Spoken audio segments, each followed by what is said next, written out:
Good morning and welcome to the October 1st, 2019 Board of Supervisors meeting. As customary, we will stand for a moment of silence. And because it's October 1st and it's breast cancer awareness, we will remember those who are battling and those who we have lost.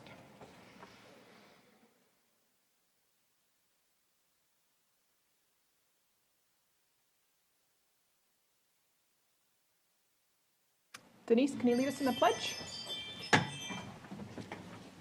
Allegiance to the flag of the United States of America and to the republic for which it stands, one nation, under God, indivisible, with liberty and justice for all.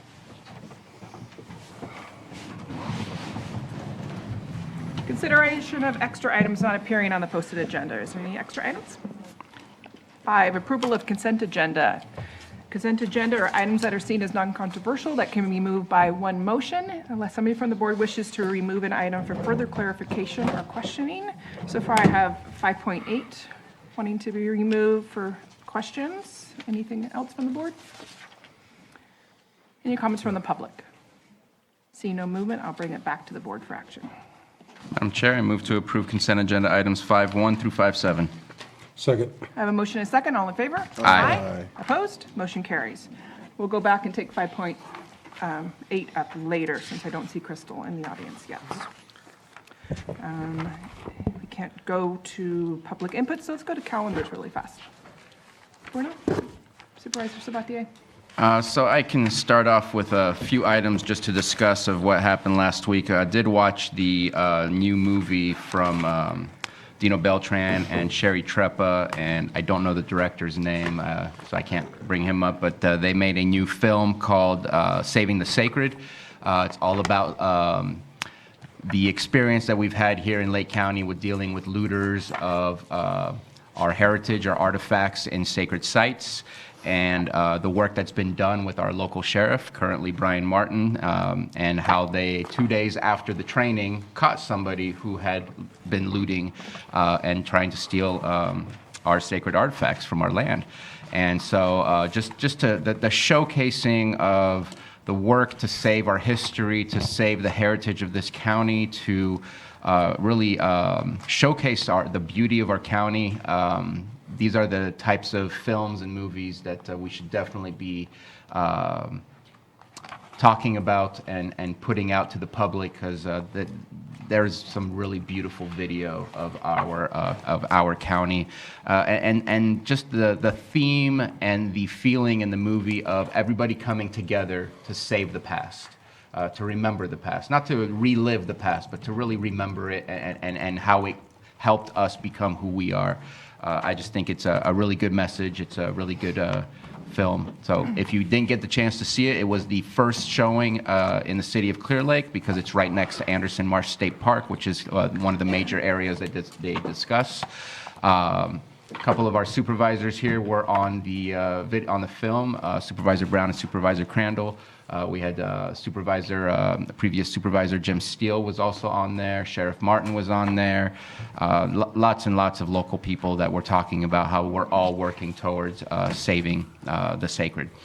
So I thought that was awesome. If you haven't gotten to see it, please make sure to take the time to find it when it comes out. It's already being nominated, just like the previous film was nominated and won an award. It's already being nominated for a government award. At this point, we don't know where it will go, but it was a beautiful, beautiful showing. I went to the RCRC conference, and I just wanted to come back with a couple of different things. We had an amazing presenter. His name was Rob Curley. He runs the Spokane newspaper, which is now one of the only newspapers that's actually making money just off of subscriptions because of the way that he's changed the way the newspaper works. The newspaper is out in the community, creating events, getting book authors to come and talk to people, to have healthy discussions. They're looking at positive news. They're not putting just national news on the front cover. They're saying, how does it affect Spokane? It's really a good example of what happens when you still have local control on your newspaper versus, unfortunately, the trend that's happening that we have a lot of our newspapers that are being controlled from areas that it's just a template format of newspapers that are being made rather than a local format of newspapers. And it was actually really exciting to see what he was doing and to see how it is that we can maybe implement some of the things here. He said one thing that really struck a chord for me, and I think for us, because we live in a small town rural area, if you lose your high school and if you lose your local newspaper, you pretty much start losing everything. And I think that that's a very true statement about what we take great pride in here. And I think that we would feel the same things. We did have a presentation from Carolyn Batetta, who is from Visit California, and I passed on some information to our CAO.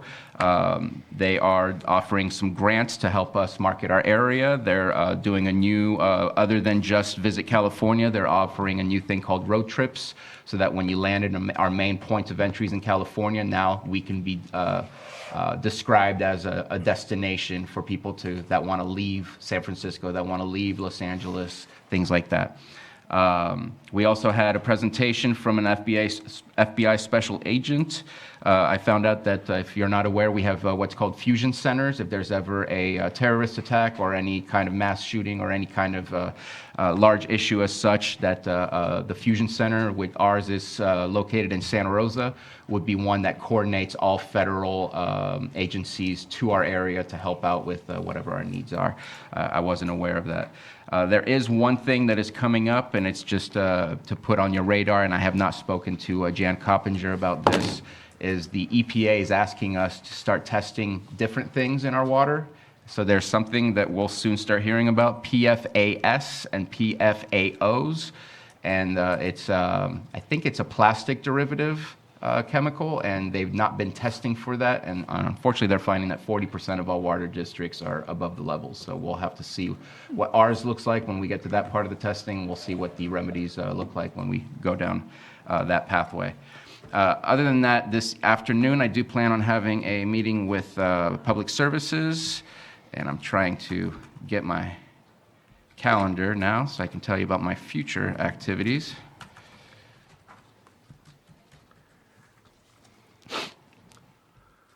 And on Wednesday, I had a tiny bit of a surprise. We have a LTA APC. Usually it's on the second Wednesday of the month, but it's on the first Wednesday of this month. That's what I had on the calendar last week, right? Yes.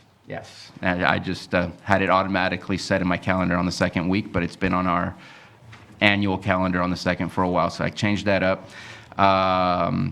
So that's in the morning tomorrow, and then in the afternoon or evening, the City of Clear Lake will be having the State of the City, and I will be presenting about the collaboration between the city and the county and the work we're doing.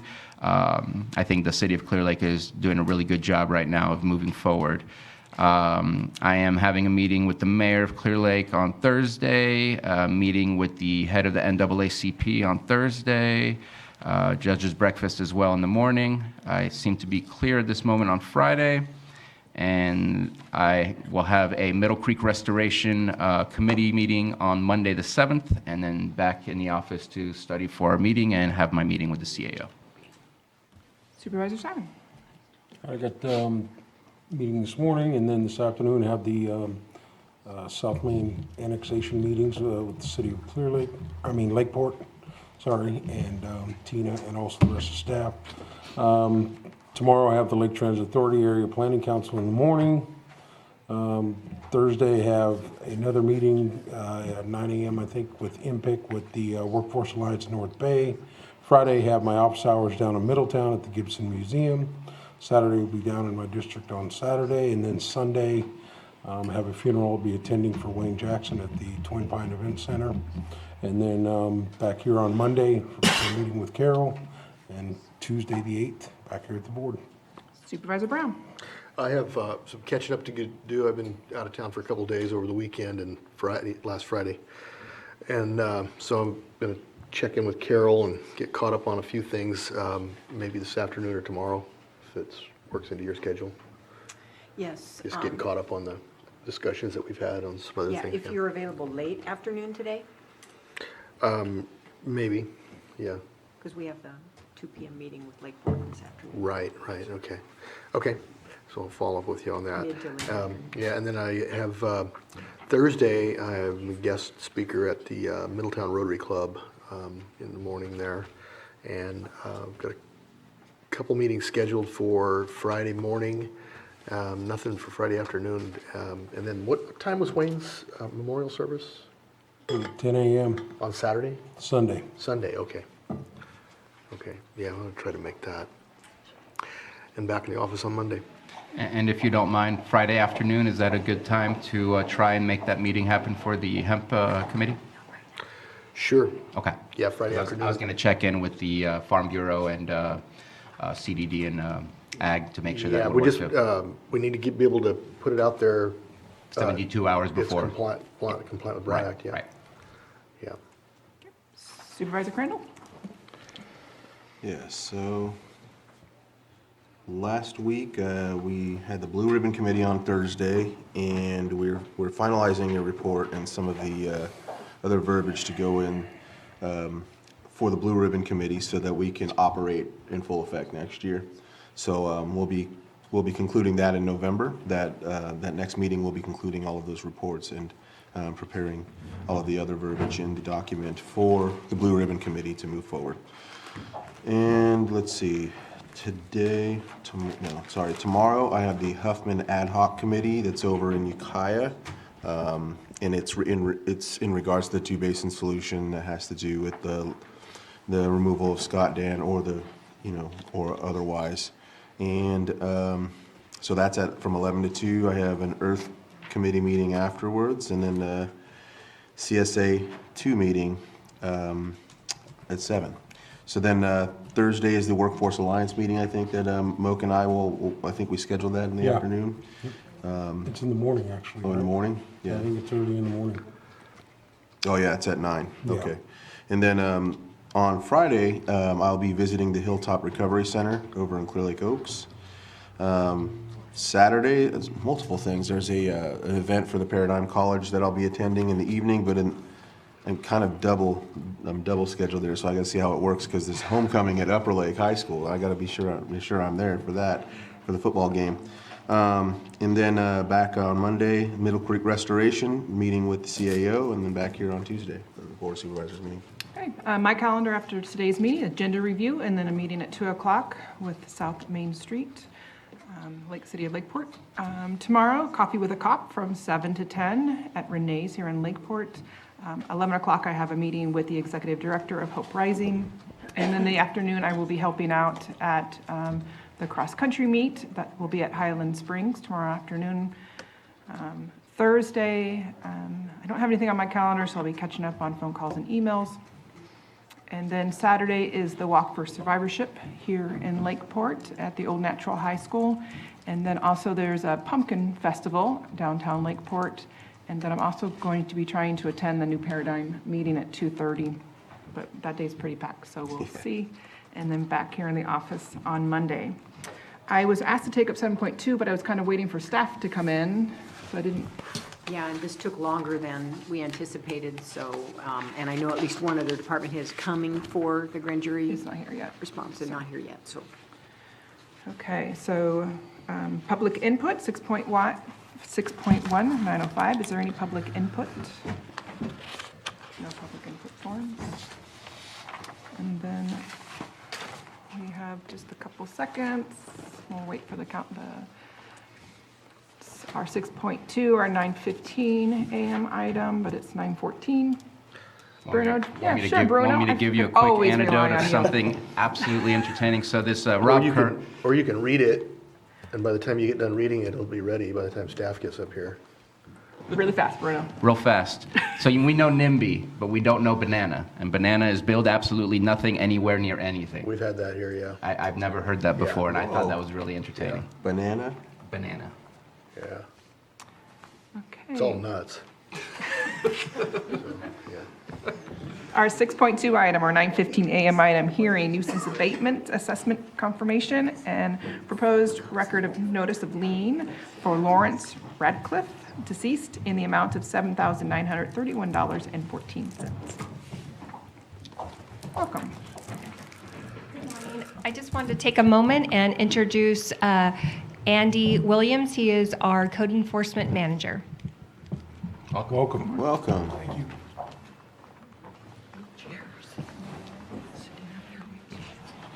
Anita, do we need to be sworn in? Yes, the witnesses should be sworn because they're going to be discussing confirmation of costs and also notice efforts. So if you're going to be giving any sort of input to this item, any public comment, or you need to stand, and please raise your right hand and be sworn. Do you solemnly swear that the testimony you are about to give before this board will be the truth, the whole truth, and nothing but the truth, so help you God? Thank you.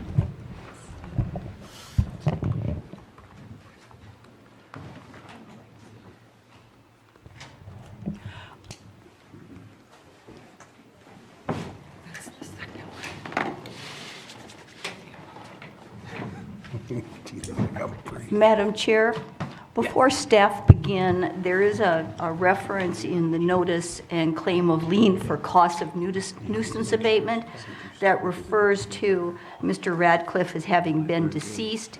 Notice has not been given of this lien as required by law. You might want staff to explain and whether there was a posting on the property.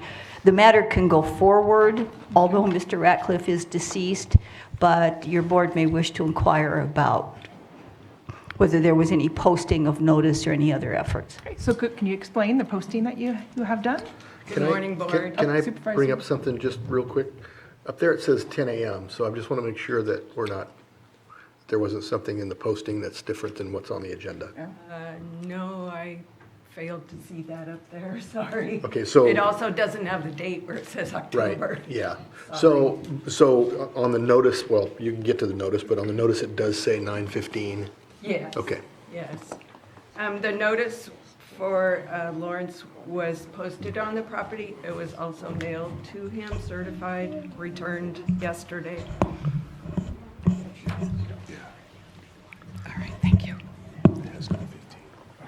So, Yeah, okay. Okay. is that okay? I think we can move forward. Let's see. So this is a notice of assessment for cleaning up the property and boarding up the house. The reason that there's two addresses up there and two parcel numbers is they were always sold together, and it was too hard to figure out where the division is for the parcels. So they're both on there, and at the end, you'll see that there were two different bids to do the cleanup. The parcels are located where the stars are in the middle of the map. And this is on Lakeview. One of them is 12891 Lakeview Drive, and that's where the house is. And 12911 is a vacant piece of property. These are pictures that show the before. We did red tag his house because it had no running water. We were working with I think it was social services. Lawrence kept saying that his money that he would receive kept getting, his cards were stolen. And so the water bill didn't get paid, the trash didn't get picked up. So we were trying to work with he had caretakers there, trying to work with them to get them to clean it up, trying to get the water turned on. And he would make some progress, and he was out of the house for a period of time, but then he kept coming back in. He had nowhere else to go.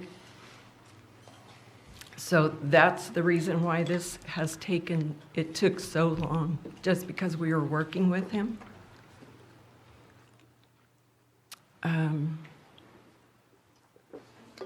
Those pictures. This is another site visit where it shows that some progress was made, but not a lot. And he had a lot of weeds. Stuff was everywhere.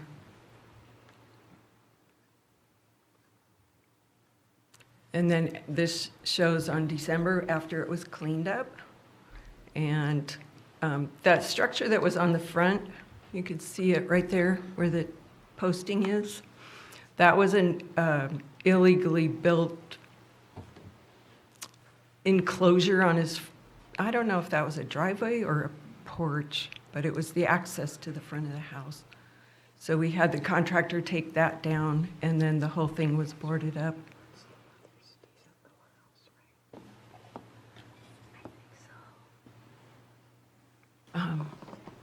Last time I messed this up. Am I supposed to read this part? Or is this one That would of you be, reads that would be it? something that One of us would make That's the what motion. Yeah. Penny would probably read. I'll read that when time comes, I think. There's still the notice issue. Yeah. The date and the time, you mean? The proper service, we're still. No, was there a waiting on that. posting of the notice since the owner's deceased, or was there any type of, the action can go forward even though the owner is deceased, but She already told us that there was a posting and a mailing, and she received. of the notice Of the notice. of costs. I heard that for the assessment, but was there, for the notice and claim of lien for cost of abatement, was that posted? I thought that went after it's approved. Well, you give notice of it before it happens. Well, the notice of assessment was posted, which I believe states all of that. Okay, that's what she's asking for, I think. Yes, the notice of assessment was posted, which does give the cost Okay. individual for each property and the total. And it also states when the hearing is and the time. And that was the correct time. posted and put in the newspaper, or put? It was mailed? posted and mailed. Mailed. Is that Supervisor Brown? Just curious, when did Larry pass away? It was July. I thought I included something from his brother. I think it was in the memo. Yeah, Okay. Okay, so it was fairly recent. July Well, 31st. Yeah, You know, 2018. Code I of don't have anything to Personal say other than, well, first I have a question. Would this require two motions because it's two pieces of property, two assessments, or can it be done in one? In this case, it Can be done in one. as long as there were notices posted on each. Okay, yeah. At least clearly in a way that. Oh, microphone. Both property addresses. Okay, thank you. Second, I'm glad to see this here. It's been a long time since we've had assessments, and I know there are a ton of them out there. There are a ton of properties out there that need to be abated. I'm glad you guys worked with him. You know, those of us that know him knew that he had some challenges, and it warranted doing everything you can to work with him to try, for things. There were some issues there that were outside of his personal control. We have a lot of money out there right now on not just properties that have been abated, but properties that need to be abated that we need to get back to us. And so I appreciate this, bringing these back. I'm hoping that we see a lot more of them regularly. I mean, we usually get done here by noon, so if we can spend 4 hours doing these in the afternoon, I'd be okay with that. That's a moneymaker for us. We are working So- on a lot of them right now. Okay. Is there anything further before I open up to the board for any more questions, or, no? Is there any other questions from the board? No. Any questions or comments from the public on this item? Seeing no movement, I'll bring it back to the board for action. I do have a quick question, and I know that we've had a little bit of a. Hit the light source first. Oh, Sam's getting the lights. I know that we've had a bit of a roller coaster ride with code enforcement. I know when I came on, we had lost the majority, if not all, of our field officers, and now we're back up to having more of those officers. There was only one more. That was, yeah. And I know we're always going to need more. There's just a lot of work out there to be done. But I saw that this started in 2017. With the new amount that we have, are we looking at a shorter time span? Yes. Okay. Okay, and then my next question, and it's pertinent to this and actually the 3/4 of these properties we're looking at. This would be the 7th year of tax default for this property. Do you ever get contacted, does CDD ever get, or code enforcement ever get contacted for what properties you would like to see be placed on a tax auction? Because I see these types of properties as being a perfect opportunity to say, hey, we're not getting any compliance, they're not paying taxes. We need a new owner that takes responsibility of these. No, we do not get contacted regarding our opinion on what properties need to be posted, but a list of the properties that are going in tax default does get sent to us, and it's sent to the planning department, and the planning division checks to make sure they're all legal lots of record. Okay, but typically that list, once completed, is beyond the point of adding more or things like that, correct? It's just a check. I'm not aware of the timing of Okay, of that. and I won't get too much further in the weeds, but I think it's important that there's that collaboration, because when I see that 3/4 of these properties are tax defaulted, we had an opportunity to clean this up by offering it to a new owner rather than continuing the non-compliance and the lack of paying taxes. I think there's obviously some issues going on with these properties other than just the visual nuisance that you're dealing with. Supervisor Brown? Okay, so I have a question about this specific case. So I'm just informed that he passed away in July of 2018. So this property has probably changed hands, and some poor soul owns this property, and now he's going to find out about this assessment, but that's the person that we should have been notified. Correct, Anita? The owner of the property, not, Ratcliffe still owns the property. who does? Ratcliffe, Lawrence.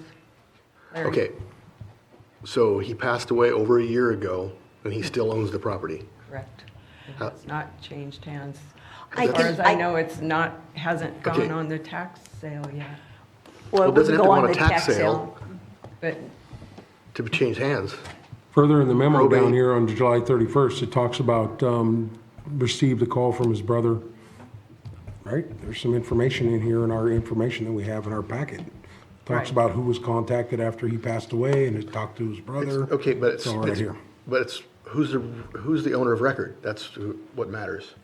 And so in the memo, it says that he wanted to relinquish the property to us. Does that mean, and thank you for actually bringing this up, does that mean we approved and accepted the property, or are we not allowing him to take over? Because no, the letter or the phone call, the brother was giving up his rights to the property, which he had already claimed it to Larry.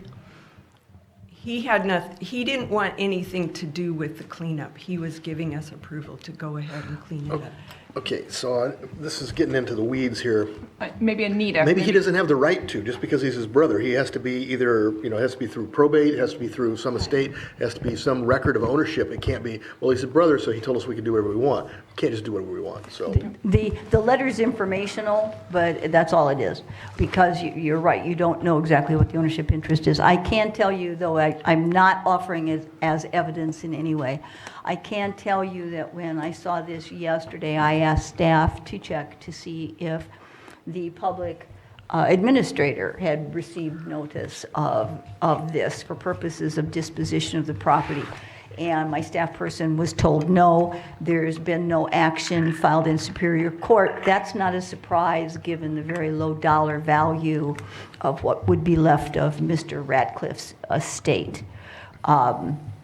We did not check to see if the ownership of the property had changed hands, but if staff is testifying to you that the property has not changed hands and as of today remains in Mr. Ratcliffe's name, you can go forward.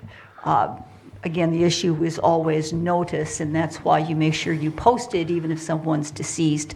Ideally, you also publish it in the paper, because there may be people in the process of purchasing or various circumstances who should be alerted.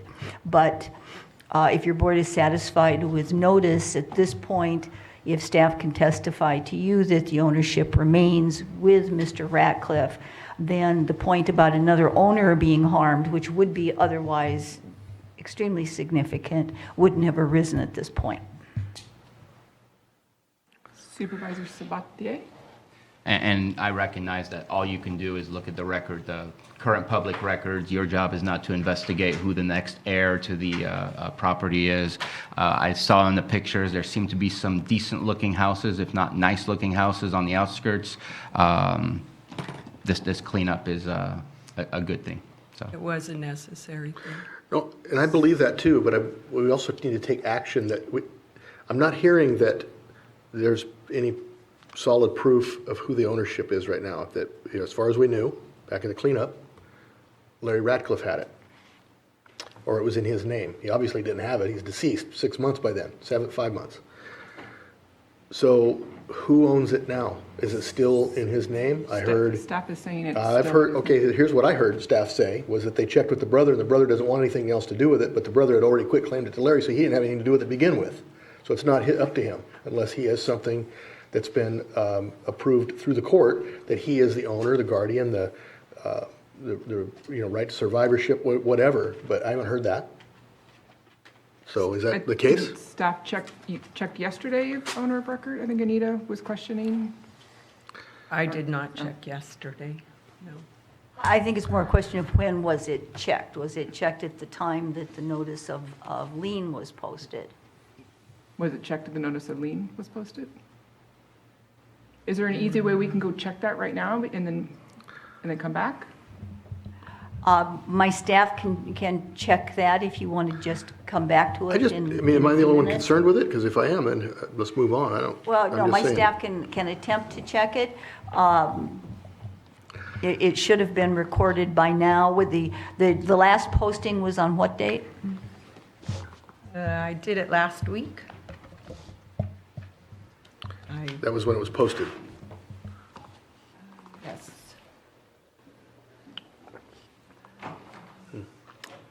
On the 18th. What's the P.O. box? What's the P.O. box that you served at? 386, Okay, so as of right now, that is the same owner mailing address, so. correct. So, but I also know that they're about 2 months behind on recording up there too. so- Sometimes, yeah. Yeah, in some cases, yeah. And I would just suggest that because of the information that I also gathered, seeing that it's got a tax default for 6 years, it'll be 7 years this year, and the brother doesn't want anything to do with anything, our best case scenario is to try and push it onto the next year's 2021 auction, unless it's already in this 2020. I'll check into that. I didn't check into that. But I think that's the best deal, is to try to find a brand-new landlord rather than somebody who obviously has already told us that he's tried to make an effort to relinquish the property and not have any rights to it whatsoever. And whether or not that's legal or not, I don't know. But I think that's the best option we have. The other information is the data was updated on 9/25 of this year, so that's pretty current. It's last week, so. So are we okay with moving forward, or do we I'm want? okay with moving forward. If that's what you're asking. Okay. So there was no public comment. We brought it back to the board, so then we're done with this. Go. Supervisor Crandall? I'll move that the assessment of $7,931.14 for nuisance abatement on property located at 12911 and 12891 Lakeview Drive, Clear Lake Oaks, California, also known as Assessor's Parcel Number 035-17214 and 035-17215, and owned by Lawrence Ratcliffe, be confirmed and the enforcement official be directed to prepare and have recorded in the office of the Lake County Recorder a notice of lien in the amount of $7,931.14 pursuant to Lake County Ordinance Code Chapter 13, Section 13-43. Second. A motion and a second. All in favor? Aye. Any opposed? Motion carries. 6.3, our 9:25 a.m. item, hearing nuisance abatement, assessment, confirmation, and proposed record of notice of lien for Lee Nasha Rice in the amount of $2,407.31. If there's anybody here that wishes to give input or testimony on this, if they could please rise and raise their right hand. Seeing none. Yes.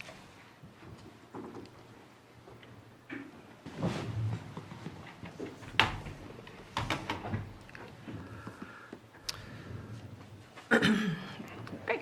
This property is located at 13228 Driftwood Village. This is the Clear Lake Oaks Keys.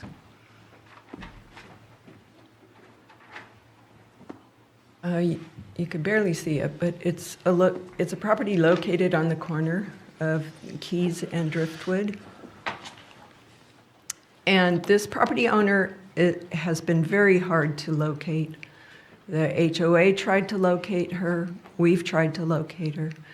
There were squatters in the house, and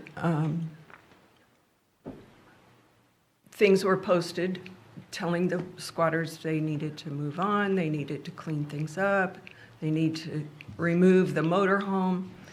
Eventually, they did move out. The HOA cleaned up all the property except for the motorhome. So I called in the contractor to remove the motorhome. It was quite a feat to get it out of there without tearing up the garage.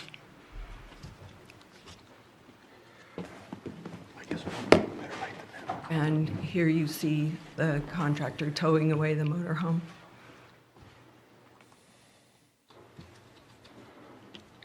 So I move that the assessment of $2,407.31 for the abatement of the nuisance vehicle on the property located at 13228 Driftwood Village, Clear Lake Oaks, also known as 035-791-42, and owned by Lenasha Rice, be confirmed, and the enforcement official be directed to prepare and have recorded in the office of Lake County Recorders a notice of lien in the amount of $2,407.31 pursuant to the Lake County Ordinance Code, Chapter 13, Section 1342.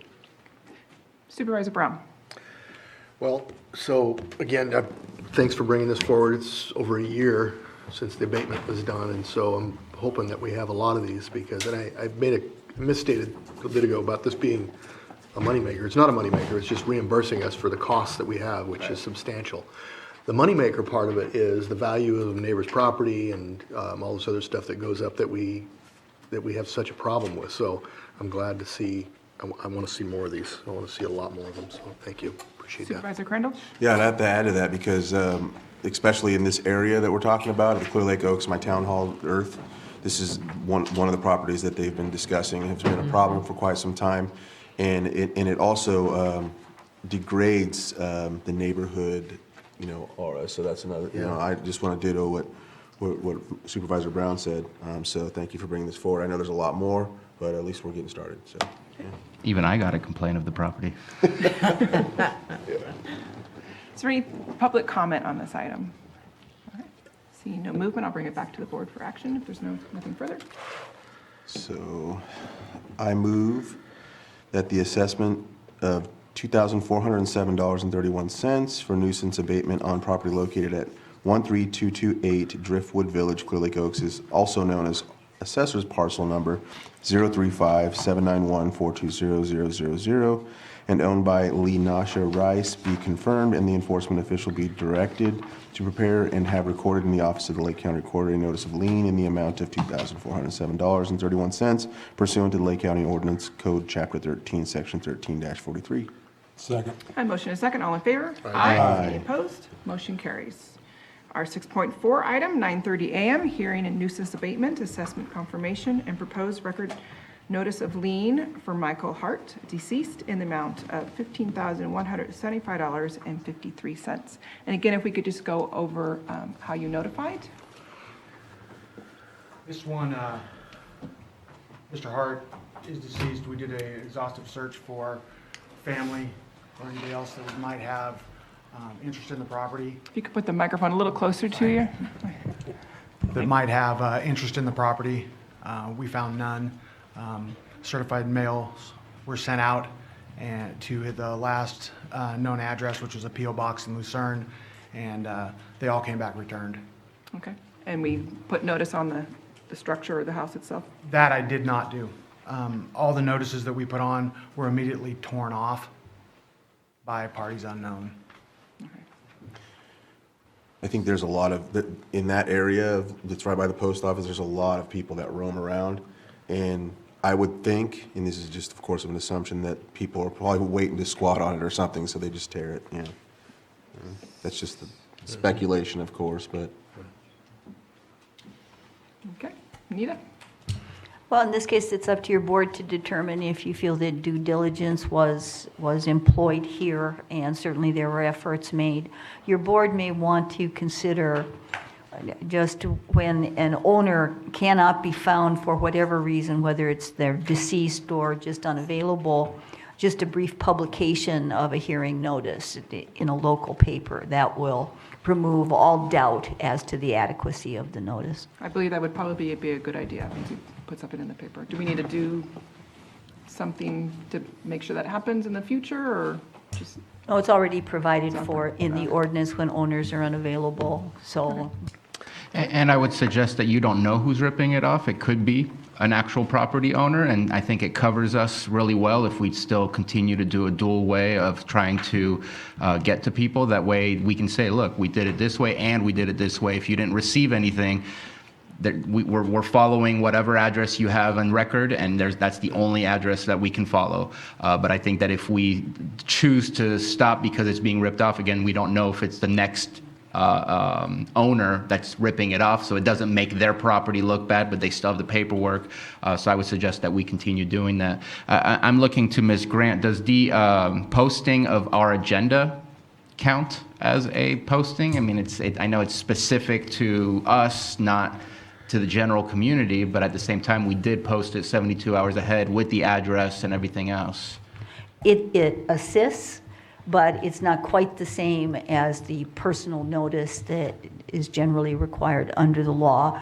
But here again, every effort to show that action was being taken against a specific piece of property is always helpful in showing that advance notice was provided. Supervisor Brown?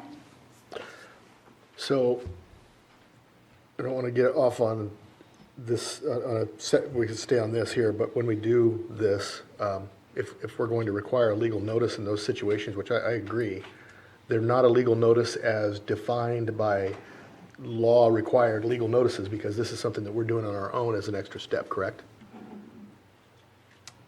There are things that require a legal notice, and my point is the state legislature has put roadblocks in the way of online news sources to not be able to have those. You mentioned earlier the loss of a local paper. We lost our local paper years ago, and so we don't have a local news other than the online source. That's legitimate, so I'd like to pursue that eventually as a possibility of using that online service that we, by state legislature, we're not able to with other ways. So. Because that has to be done in print, and we put it in. It doesn't have to be done in print. This is something that we're deciding to do on our own. Oh, Anita? This is not a statutory requirement necessarily, though quite frankly I haven't looked and would have to go back to. It's not the same as the publication that is required for various land use matters. Yeah. Those cannot be changed to an internet publication, a publication that's solely via internet, though there have been efforts because of the logic of the situation for a couple of years. It hasn't gotten traction at this point that I'm aware. In this case, the publishing requirement is via local ordinance. So your board could certainly specify distinctions there, but normally, again, it's a newspaper of general circulation is where something is posted because you want people to be able to access it in the same way they would any other publication. But if this is simply a local requirement, your board can adjust it as you see fit. That's my point. Thank you. I would like to keep moving forward on this specific piece of property with the information that we've received on what was done to try to get a hold of anybody that would take the rights to this property or be the next of kin to get the property. It sounds to me like we did everything that we could, and I think that that community wants to see change and movement rather than us continue to spin our wheels and go nowhere. Was there anybody wishing to give public comment on this item? I think I forgot to ask that. All right, see no movement, then we haven't done this one yet. Okay. So on May the 22nd of this year, our office was contacted by the Sheriff's Department about a property at 6070 3rd Avenue in Lucerne. The homeowner had been found there deceased earlier in the morning, and they felt that it was a health and safety issue, so we were contacted.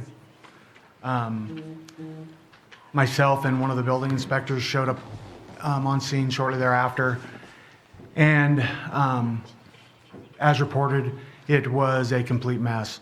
It was full of human waste, wet garbage, and animal waste. There was 8 to 10, I believe it was 8 to 10 dogs, canines in the home, which animal control was in the process of removing. There was no running water at the home, and so it was red tagged, do not occupy.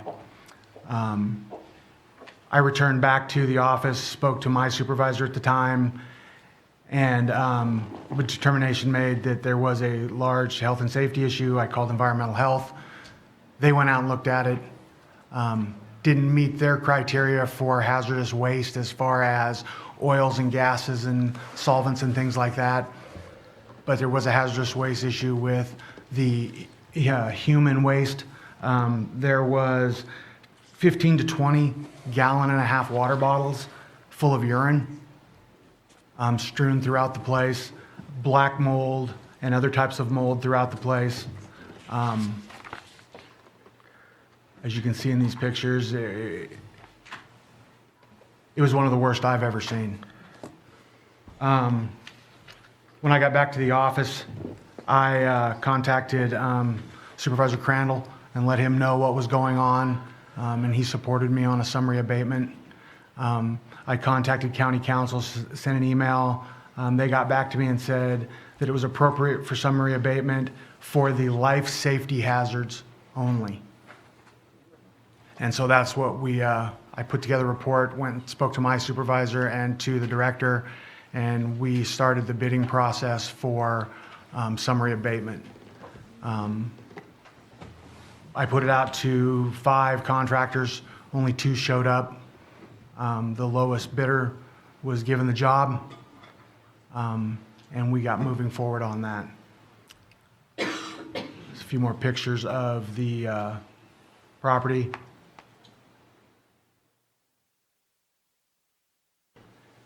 After the contractor had removed all the life safety issues, that's where we stopped.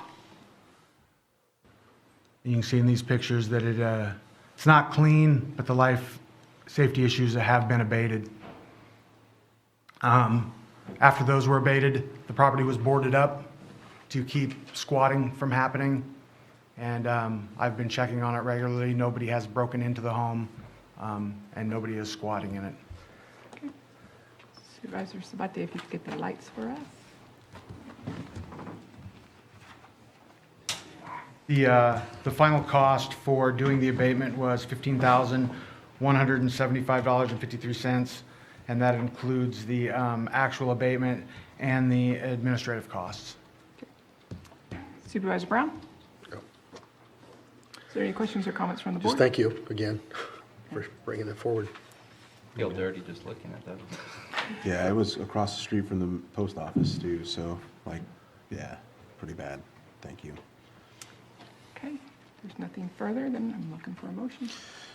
Madam Chair, I'd like to confirm the assessment of $15,175.53 and direct staff to record a notice of lien against the property. The cost of abatement services was $14,711. The administrative costs on this case amounted to $464.53.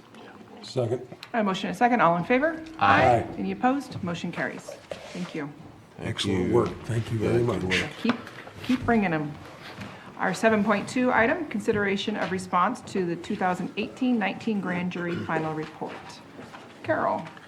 Thank you, Madam Chair. So before you today in draft form is your board's response to the 2018-2019 grand jury report. It includes, so this is the summary response that also includes attachments from a number of your department heads.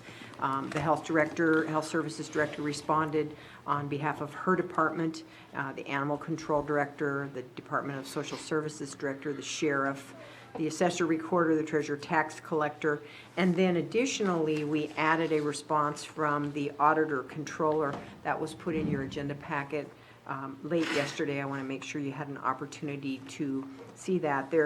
In some cases, there was some confusion about who was the appropriate responding entity, and the auditor controller's response attempts to clarify that in a particular area.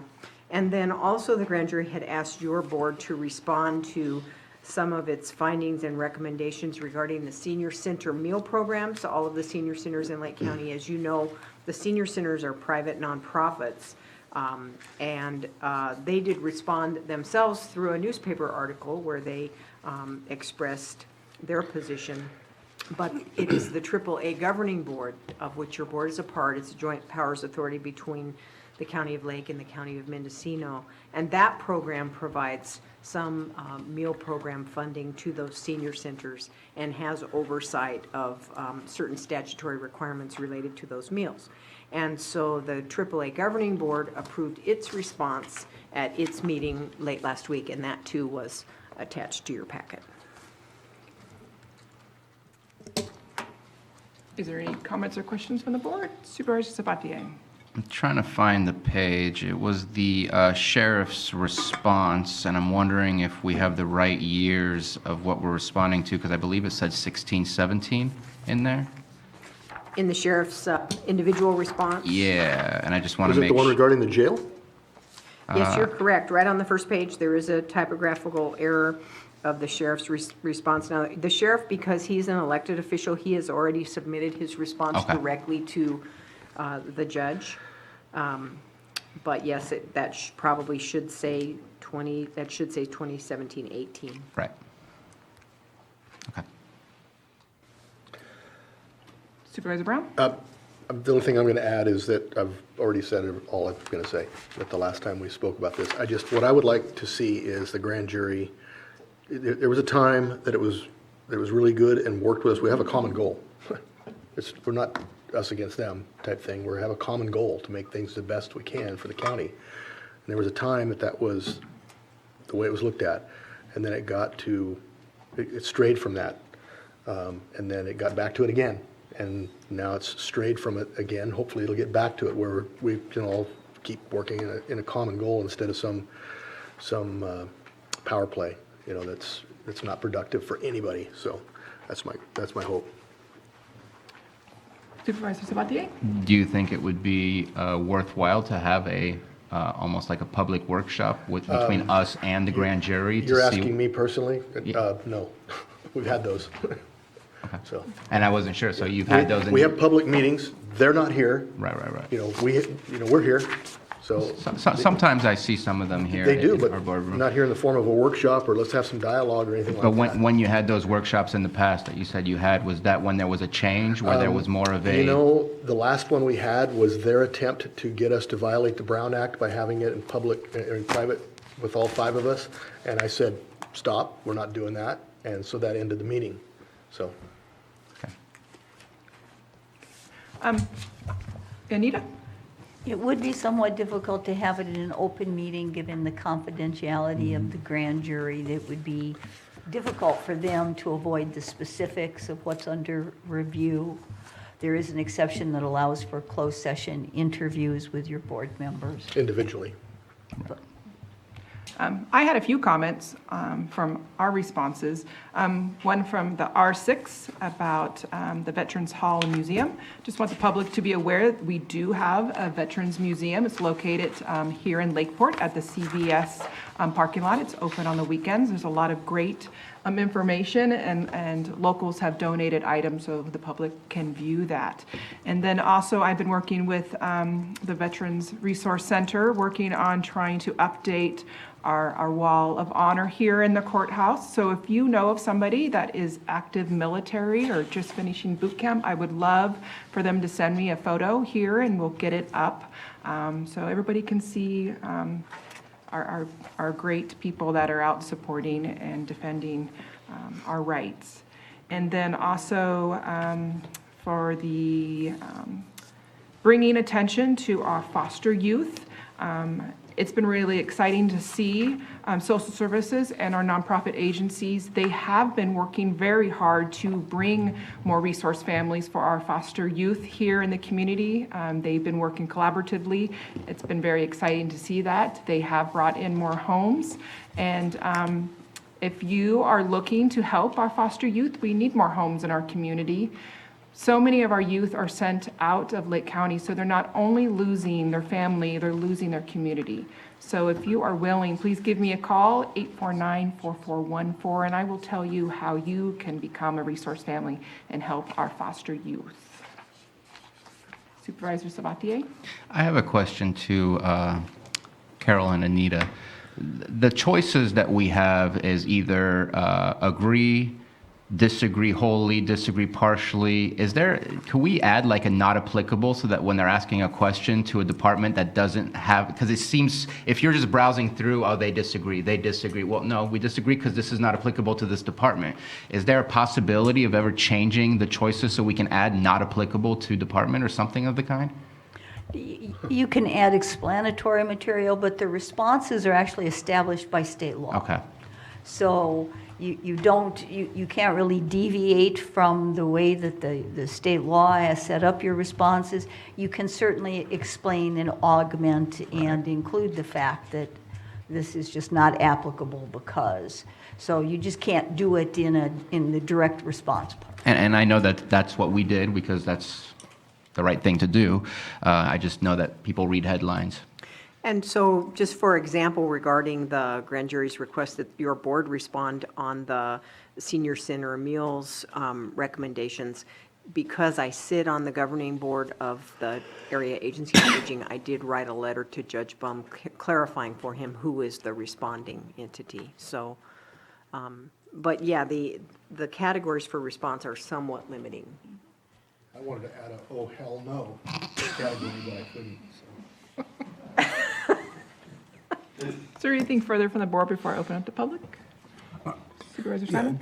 Just want to thank all staff and everyone that worked on getting the responses and answering the questions correctly. So I know that takes a lot of time. I know that, obviously we're stretched thin all the way through. So I just want to thank everybody for doing that, all the department heads and everyone, because that's the most important thing, the folks that are on the ground doing the hard work. So thank you very much to each and every one of you. Thank you for reminding us to do that. If there's nothing further from the board, I'll open to public comment. Is there any public comment on this item? If you could state your name and you have 3 minutes. I'm Joan Moss. I'm a member of the public. I believe that Rob Brown's comments about the grand jury being garbage disrespected the local citizens who worked hard. I also believe that the negation of the Lamson Airport report, a month later, there was a grant that came in for the runway at Lamson Airport. So I want to commend the grand jury for their steadfast work, and I hope that in the future, there will be no name calling. Thank you. Thank you, Joe. Yeah. Did you want to respond? I did. Yeah, Go ahead. Supervisor Brown? I didn't say the grand jury was garbage. I said the report was, and it was. And also, that grant that you're so proud of came in, was already processed and done before the grand jury report did. So giving the rooster credit for the sun coming up is not appropriate. Staff is responsible for that, not the grand jury. Of course, you wouldn't know that because it's a little tough when you don't get all the facts first before you spew off whatever you got to say. I just wanted to follow up on that too, about that.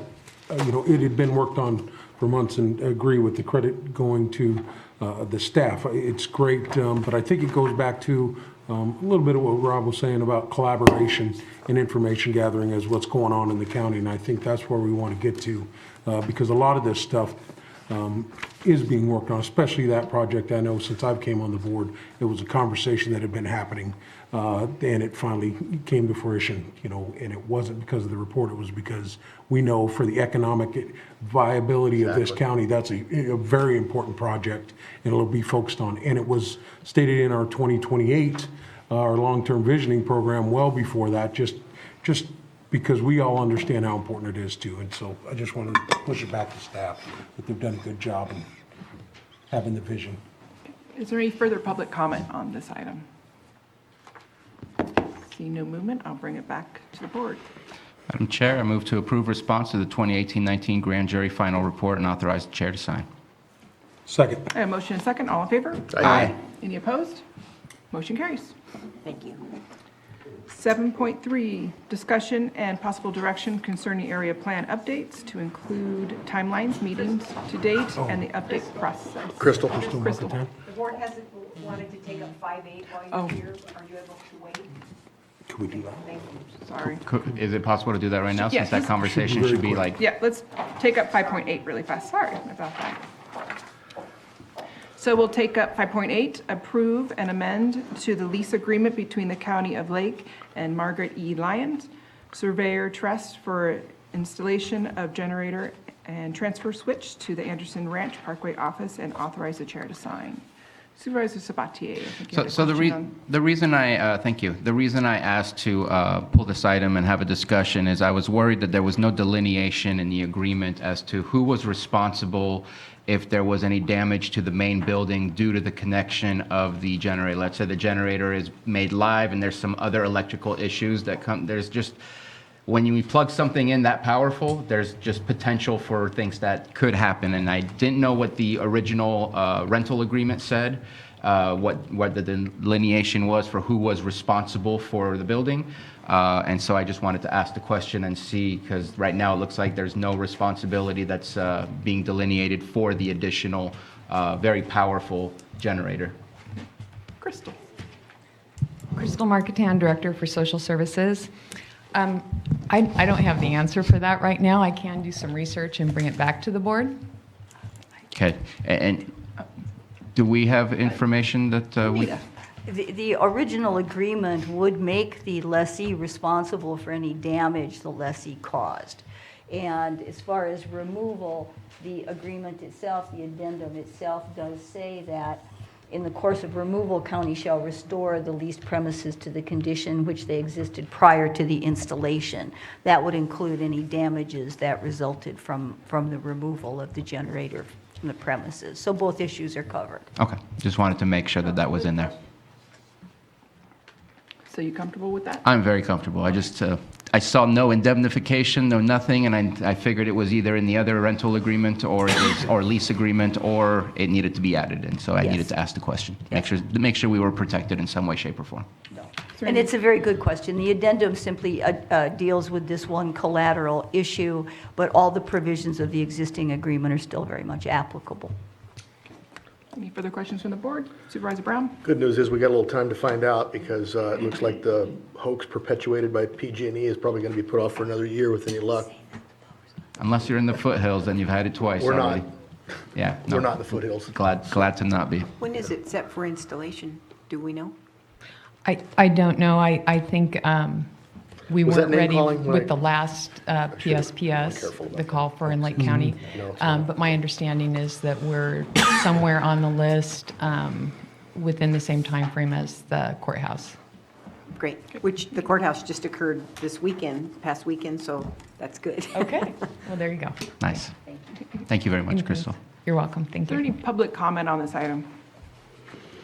See no movement, I'll bring it back to the board for action. Madam Chair, I move to approve the addendum to the lease agreement between the County of Lake and Margaret E. Lyons Survivor Trust for installation of a generator and transfer switch to the Anderson Ranch Parkway office, and authorize the chair to sign. Second. I have a motion and a second, all in favor? Aye. Any opposed? Motion carries. Thank you, Crystal. All right, then we will now go back to our 7.3 item, discussion and possible direction concerning area plan updates.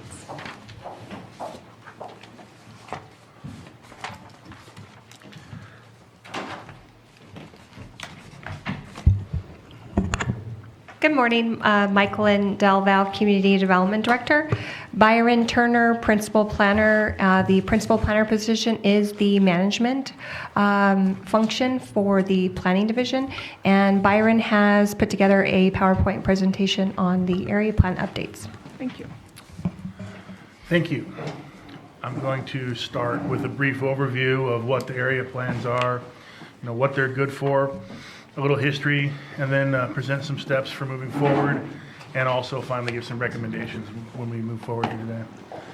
So the area plans Lake County is composed of several different communities, each with their own history, architecture, economic base, and traditions. So to preserve the diversity of these communities, each community has an area plan, and this establishes a vision for the area, specific goals and objectives, and implementation strategies to achieve those goals and objectives. Really, it's a mini general plan. That's each area has got a little mini general plan. So if you hear me say community plan, I'm also mean area plan. We use those terms interchangeably. I just want to make that clear because sometimes I refer to them as community plans. An area plan refines the policies of the general plan as they apply to smaller geographic areas.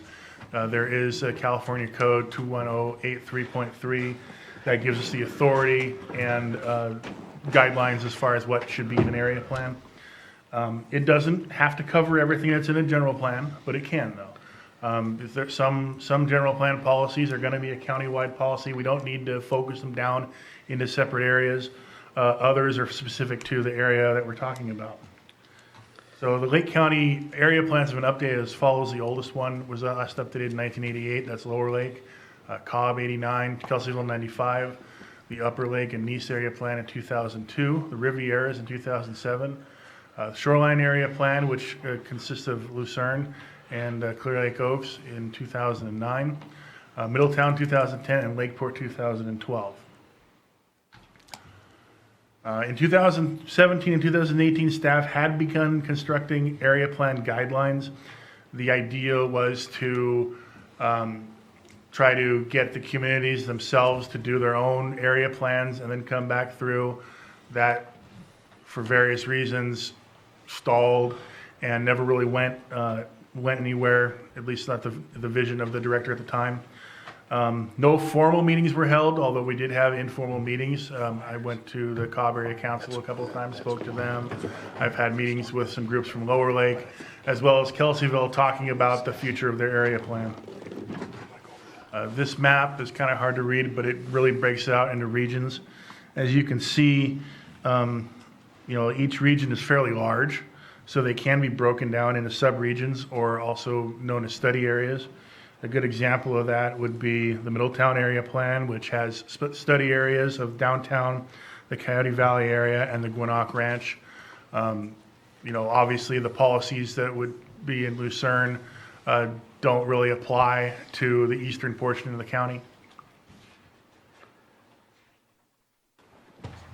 Do you mind if I ask a quick question? Sure. The Lakeport No, area. he said he minds. Yeah. No, I don't mind. Oh, okay. Shoot. Sorry. Distracted here. The Lakeport area plan, is it all of the, obviously it's unincorporated because that would be under the jurisdiction of the city, but how in-depth is the Lakeport area plan for what seems to be mostly, I guess there's some residentials, but it's more like an ag area, like an open land area, other than maybe the airport. I don't know. I'm just curious. Also, all the industrial on on Soda Bay South Road. Main. Gotcha. I wasn't thinking there's about that. areas like that as well, but Okay. and all the open space as well. So. Okay. So in the past, the board has appointed area plan advisory committees. The Area Plan Advisory Committee provides an essential link between the county officials and the general public. Citizen involvement is really important to the entire planning process, so maximum citizen participation should be sought. The purpose of the Area Plan Advisory Committee would be to provide local input and advice during the preparation of the community land use plan and zoning plan. So there's a lot of benefits to putting together this committee. It improves the quality and accuracy of the information. That's the basis of the plan. It captures diverse stakeholder perspectives to arrive at solutions that are most equitable for all. It creates empowered citizens and increases the likelihood of plan acceptance when there's a broad constituency responsible for the plan. And so more people buy into it when more people are involved in it. It's their community, it's their plan. The makeup of the committee historically has been try to get as diverse a group as possible. The commercial industrial sector, you need businesses involved. You also need community groups and environmental groups. Agriculture plays a very important role in the county and all the areas. You want public sector too. You want to hear from the teachers. You want to hear from the government employees. You want to hear from local residents. And then there's other such like tourism. I mean, there's other aspects of the community that you really want to be involved in, although that's commercial, but you may want to focus further. So planning and the area plan committee would work hand in hand. So the planning would provide background and technical assistance while the area plan committee provides local insights. So planning would develop a work plan and schedule and prepare alternatives, prepare the plan, record the recommendations, and prepare, and do the actual preparation of the plan, while the committee would provide that background. They would select officers and subcommittees if necessary. They would be distributing information because, again, it's their community. They know who needs to see it, and review and comment on policies and plans and prepare formal recommendations. Those recommendations would then go to the Planning Commission and the Board of Supervisors. The Area Plan Committee, we would put together some guidelines to deal with organizational and early meeting. They would want to have a chairperson, a vice chair. This is, again, what the county had done in the past. The committee should agree on some sort of rules of order and establish subcommittees if necessary. And then we would follow the planning process, which would be data collection first, and then providing a vision, coming up with a vision, goals and objectives to support that vision, policies and implementation strategies to implement those goals and objectives, then the actual implementation, and then evaluation. Go back and see if it all worked and redo it again if necessary.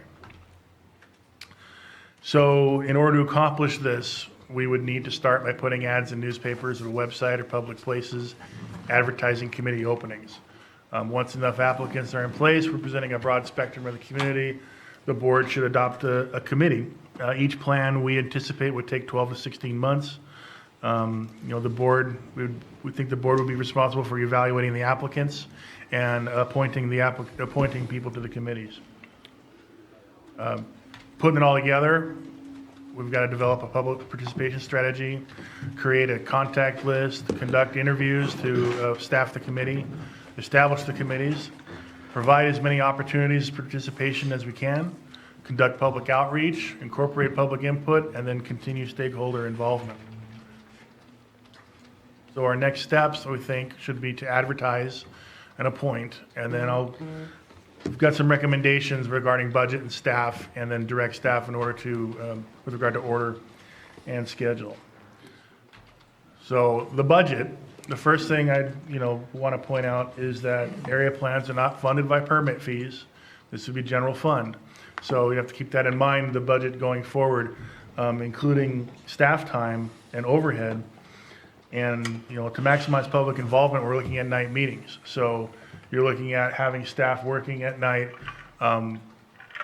probably staff that needs overtime. Management is overtime exempt, but based on these meetings, we're going to want to have more than one staff person there. And so overtime should be authorized to do this. There's a CEQA component, which we'll have to figure out as we go. Again, we'd have regular updates and workshops with the board and the planning commission. And then we want to also involve other departments. That'd be very important to get buy-in from the other departments, public works, environmental health, special districts, especially IT for their assistance. And again, their budgets and staff is impacted by this as well. So our recommendations at this time is one plan at a time. I think it's a lot to have to deal with more than one at a time. This is quite an undertaking. We would recommend that we go with the oldest plan first, because that's in the order that they come.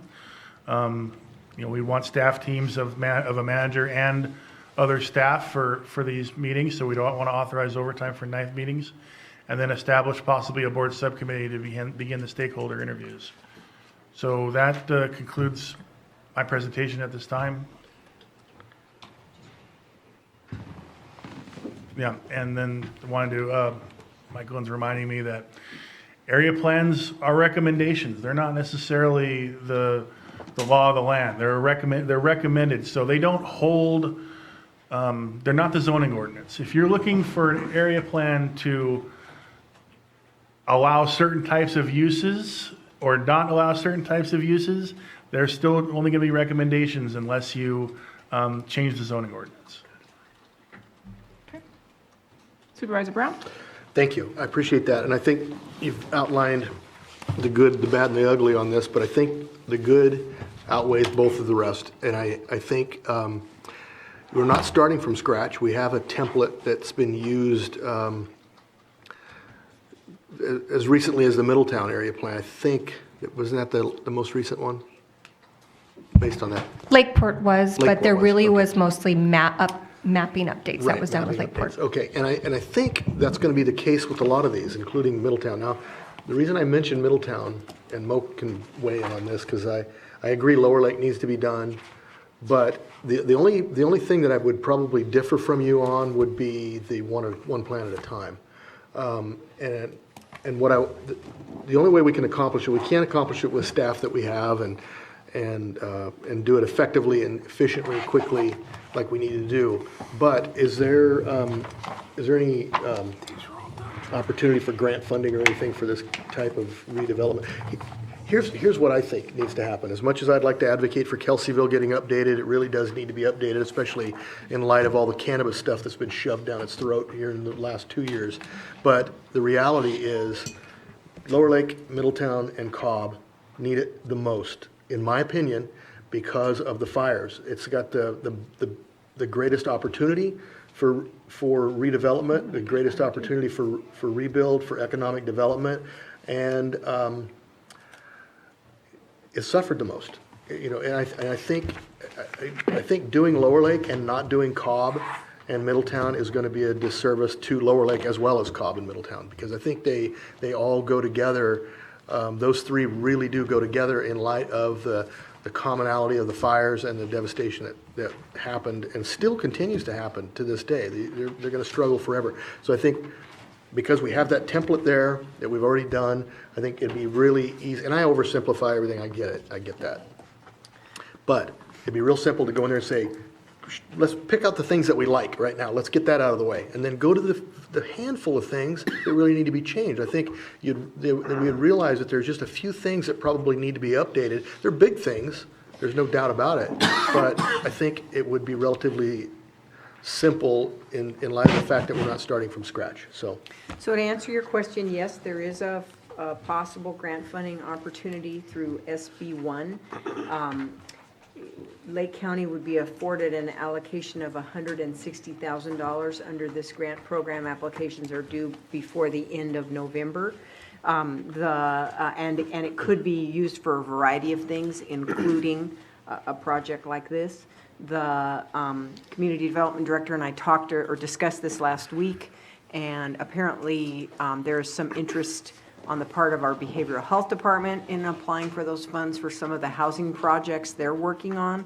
And I don't know the specifics of what they have in mind, but your board could certainly prioritize how staff should apply for those funds. Well, if I could, just, so everybody has a need, and everybody can rationalize why their need is greater, but then we have to look, we're like the baseball coach, every parent wants to make sure their kids get in playing time, but our job is to make sure everybody gets to play.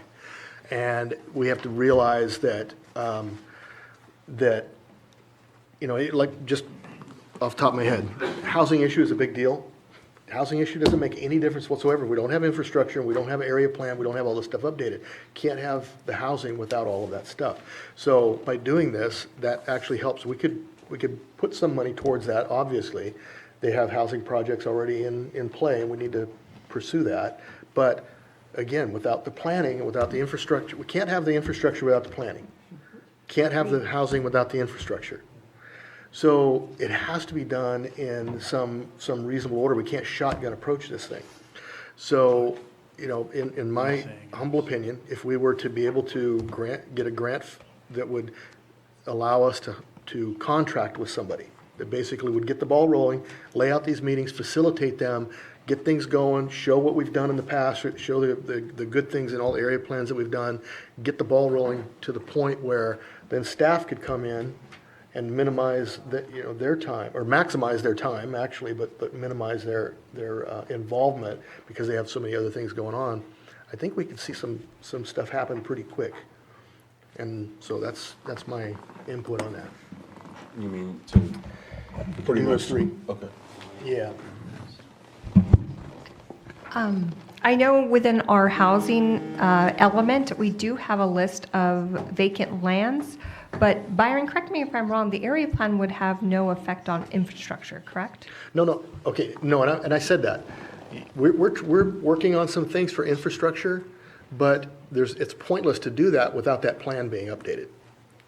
You know, and just to give you an idea, we're working on it. Tina was out of town, but she's aware of this. We did the Basin 2000 back in 2000. You know, they started it prior to that, and it basically brought all the sewer around the north part of the lake and Middletown and then up to Cobb. Then there's the Full Circle project, which actually takes in the south part of the lake, and most of that is Cobb, Middletown, or Kelseyville, the Rivieras and all that. Then it goes around to, you know, maybe include Cobb and Middletown. And so without that infrastructure or something, we've already started with the infrastructure with the water consolidation up on Cobb and the new sewer in Anderson Springs. So now that all that's done, now we can start looking at some area plan changes that could be accomplished because that infrastructure is put in. That's what I'm talking about. So yes, infrastructure can affect community growth boundaries. Right. As well as zoning, because zoning Right. as a general plan specifies can only be a higher density where there's existing water and sewer. Right. That's the whole concept of tying those together, so. Supervisor Crandall? Yeah, because you're talking about for the top three that need it the most, Lower Lake, Cobb, Kelseyville, that would be what. Yeah, and I didn't pick them based on no, I'm talking about Lower Lake, Cobb, and Middletown. And Middletown, I realize it's one of the most recent, but. Because of the fires. Because of the fires, I think things changed to the degree where you can change, and it may just be some minor modifications, but Mo, you weigh in on that. Do you think there's anything should change on I that? was gonna area wait plan? till you're done talking, but, That might, yeah, I got 49 more meetings. just to be respectful. But I'll let Moat go. I just wanted to add that if we could figure out a way to get 4, so we could do 4 and 4. I know it's a little more, but if we could do 4 and 4, then we're doing 2 waves instead of 3 or whatever the Okay, case and may Mo, be. maybe he thinks Middletown does, Supervisor whatever. Sand? Well, yeah, you know, obviously, what I was waiting for was you guys to bring up a plan that you thought would be, something we could accomplish as soon as possible. I understand the staffing needs and everything, so my thoughts when I talked about it before was Lower Lake was the oldest one, and I thought we could start there and really get things moving.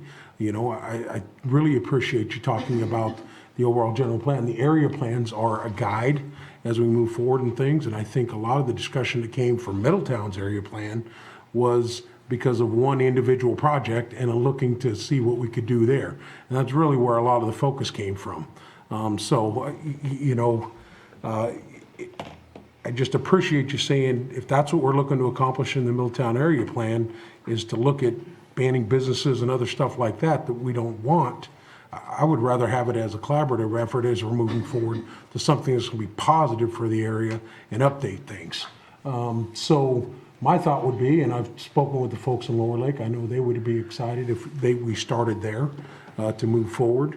And we don't, like you said, we have to go out and get a grant, we have funding. This is gonna be a large undertaking for your department on top of everything else we have. So I wanna respect that as you guys have brought the proposal here to the board, and those are my thoughts on it.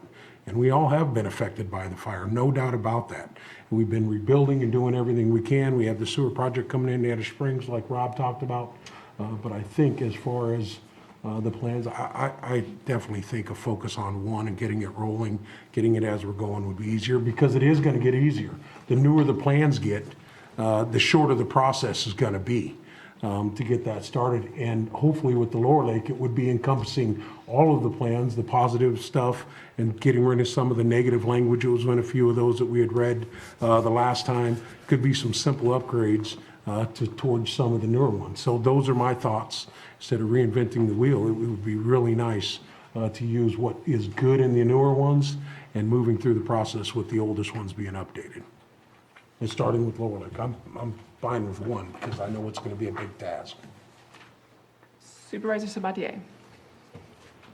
So I agree with starting with the oldest one, and I am assuming that it's going to be not a very difficult one to take on. I think Lower Lake is doing great right now in rebuilding itself. I mean, the new bank, the new build out past La Monarca, there's been some additional changes and some additional buildings. So it seems like the area plan still has a function within it rather than starting from scratch, that it's not going to be a difficult task. But I've never done an area plan, so maybe I'm not correct in that whole statement, but yeah, we need to update the oldest ones first.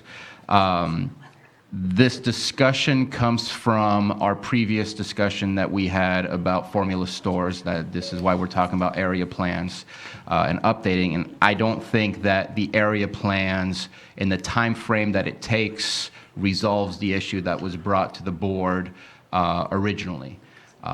And so while it's not here for a decision, I still would like to ask, if possible, how long does it take to look into a zoning overlay? I would need to do more research on that and bring that back to your board. I would need at least a few weeks to do that. Okay. Because that's to me, that's one of the only answers that we may have to that original topic that made this item appear on our agenda versus area plans. Now we're waiting a full year, potentially a year and a half, before there's any new solution, and it's still not a zoning ordinance. It's just a recommendation where it comes to design, types of facilities, and things like that. And so I love doing the new area plans. I think we should always make sure that we're as updated as we can be. But at the same time, I don't think it solves the original problem that brought this item to the agenda. Supervisor Crandall. Yes, and so where I was going with some of the discussion was, I'm just throwing out options, of course. I don't mind going with the one-by-one approach. I'm open to just moving forward in any step we need to take, as long as it's in front of the other, you know. But one thing I wanted to ask was, so I know too, like with just, for example, Upper Lake, one of the entities that come forward quite frequently about certain projects is the Upper Lake Tribe. They have resources that they allow us to utilize when it comes to meetings and things like that. But also the TID, I wondered if that was another way, because we're talking about getting a grant to help with costs to do these plans. Could the TID have some sort of contributing funding to this project if it was requested? They could certainly be asked. I know the TID's funding is just starting to come in, though. I don't think they have a huge base yet, but certainly the stakeholders there have a strong interest in, the further development of our economy. So it's certainly a question that could be asked of them. Okay. And the only reason I ask is because in regard to a lot of the issues with any projects, TID is trying to bring people here so that we can ensure that we're marketing Lake County the best way possible. And, if they're collaborating together, we can move forward and get the projects in tune. And so there's no issues, I think. Yeah, so Michelle Scully of our office holds a seat on the TID, and we can certainly have her bring that discussion to them. Supervisor Brown. Well, having been involved in 5 of those, I see the benefit to, and what I'm going to ask for is that I be allowed to go ahead and move forward with Cobb and Kelseyville, and a minimal effort to see what, we can, all I would ask from the board is to allow me to advertise, get public to apply for this committee, get the committee formed, we'll do our own thing, and we'll bring back some recommendations. So I respect Moak's opinion. Middletown, that's his area. Lower Lake also. Well, no, I get that. I respect both of them. You said you wanted to move with Lower Lake, so I'm good with that. And Middletown, I'm good with whatever. I only speak for that because I was so actively involved in the area plan when it first came up, and with the fires and all that prior to you being on the board. So, I don't mean any disrespect to it. You're welcome to do what you want to do there, and I respect that. But Lower Lake, Cobb, and Kelseyville, I think should be done, and I think Cobb and Kelseyville is qualified to we can do our own meetings. I will happily head those up. I already, I won't charge you anything extra, so I want to move forward with that. What about staff time? Would you need staff to be involved in? There will be staff time involved, but there's staff time involved now. That's what they do. So there will be a minimal amount of staff time, but yes, there will be. Is there any way possibility of contracting these out?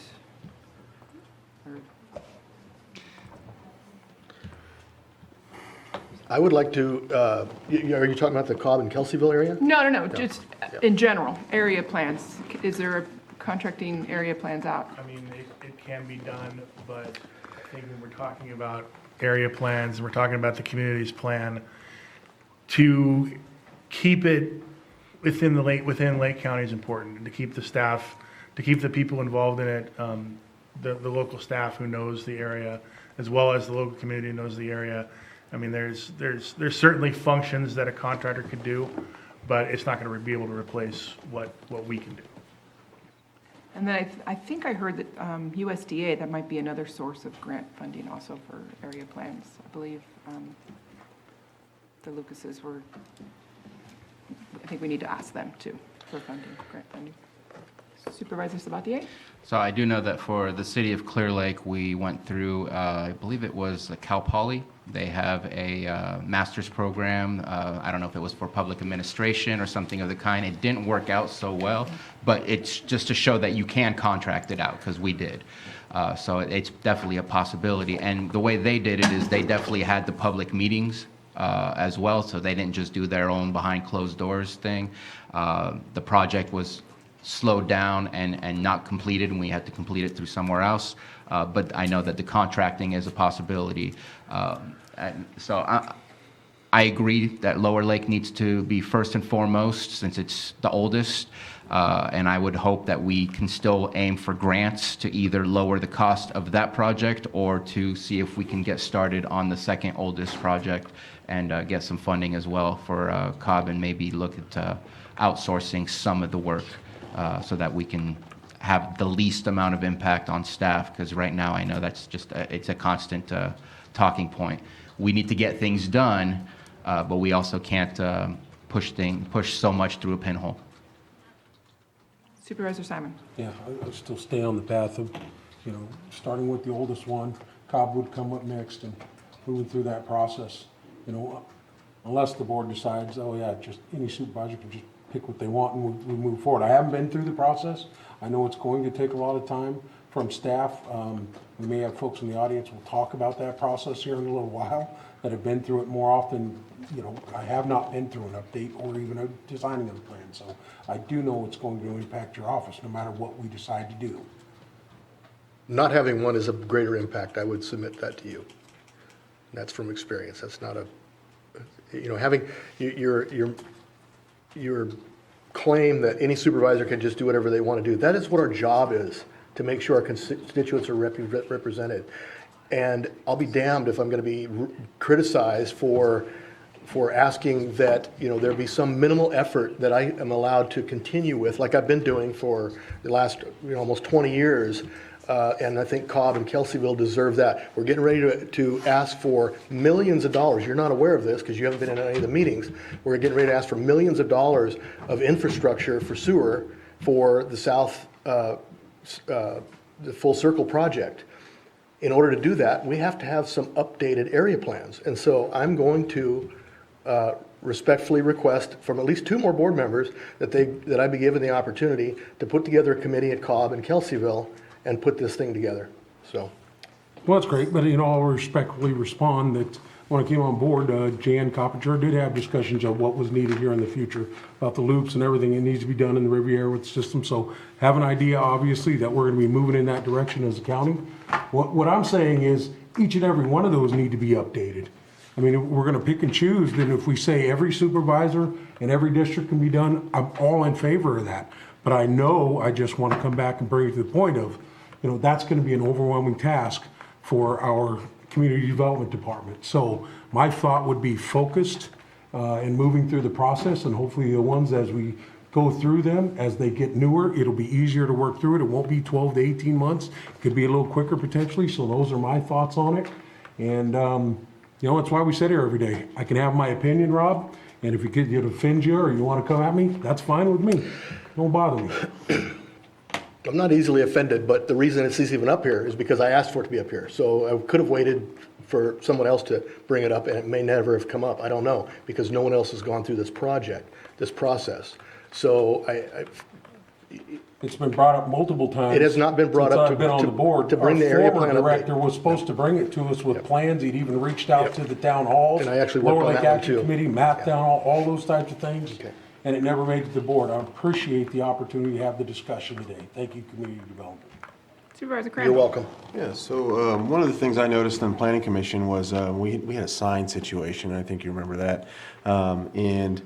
There was some discussion and animosity in that area about the sign, and one of the statements I made was about the shoreline area plan, and I'm not advocating for that to be done first or whatever, but my comment was, in order to make sure that we get the maximum effectiveness from the community is to update these plans, and that's when I was on Planning Commission, and so I mean I think we're all in that direction, and I think we're heading there. If your recommendation is to start with one at a time, or however the case may be, however the board wants to, and I mean if it helps that Rob can do his area and start with that, that's fine as well. I mean I think that's what everyone's saying, and so. I'm ready to move forward because I think they just all need to be done, and they always need to be updated. For me, that's how I see it, because the time changes, things change, and technology changes. Nothing further from the board, then I'm going to open it up to public comment. Is there any public comment on this? If you could state your name, and then you have 3 minutes. Joan Moss, I'd like it clarified and defined what you mean by CID and what you mean by zoning overlay. Thank you. Well, CID, I think that's a central investigation in the military. I think it was TID. TID is Tourism Improvement District. Okay. Yeah. What about zoning overlay? And zoning overlay is, instead of redoing the entire zoning ordinance, you just look at where things should be located, and you create a overlay, kind of like when you're doing copying a drawing and putting a see-through piece of paper, I forget what, like a parchment on top, like it's just, you see an overlay on top of the ordinance, of the zoning ordinance, saying this that's, in the city of Clear Lake, we did a zoning overlay for the cannabis businesses. Where are we going to locate them and where? And we created that zoning overlay saying specifically where those businesses could be, because they needed to be part of a specific zone, not involved in C2 or C3 or anything like that. They had their own specific needs and requirements, so we created a zoning overlay, and then eventually the city of Clear Lake updated their zoning ordinance and implemented that zoning overlay into their grand zoning ordinance. I see, so it's a zoning overlay, maybe something that differs from the zone that's already there? Yes, Thank you. And my suggestion was that the formula stores could have their own zone that would be applied where we would wish to locate them. But Michaeline, you wanted to add to that? Yeah, I can add to that a little bit. So currently within the zoning ordinance, we have several combining districts, which are essentially the same thing as what you're indicating, overlay districts.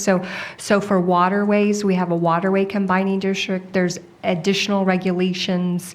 We have a scenic combining district. We have a residential design combining district. If there's a homeowners association, we have a wetlands combining district. I think there's a historic preservation combining district. I think there's even more. There's floodway fringe, floodway. There's several of them currently in place. Okay. Is there any further public comment? Victoria Brandon, representing the Lake County Sierra Club. I'm a little concerned. I've been involved in the discussion on several of these. I've never been on a committee, though I remember back about 15 years ago, it was suggested that Lower Lake was so old, we're bound to redo it soon, and I should apply. Evidently, we haven't gotten there yet. And I think it's really, I caution the board about overestimating how quickly this process can move, especially if it's really effective, especially if it really does get a very broad spectrum of community opinion coming into the committee and citizen participation.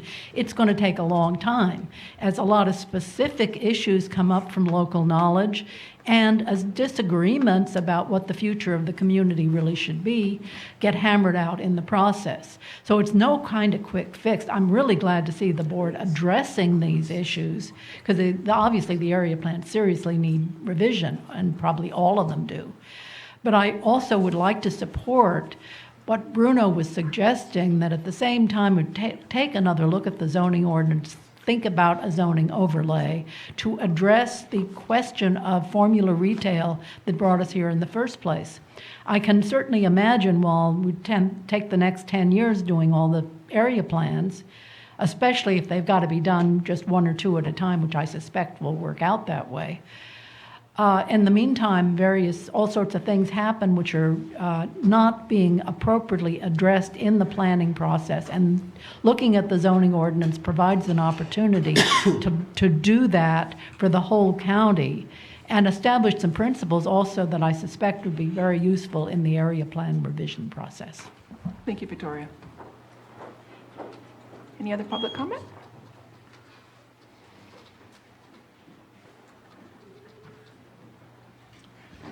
Yes, Ed Roby here. Good morning. I'm glad that you are talking about tackling the area plans, and I'd like to help if there's anything I could do. I was involved in the Lower Lake area plan, the Cobb area plan, the Middletown's first area plan, and the second area plan. I've sat in those committee meetings. I've watched how they work, and I have some suggestions that might make things go a little faster if you really want to try them.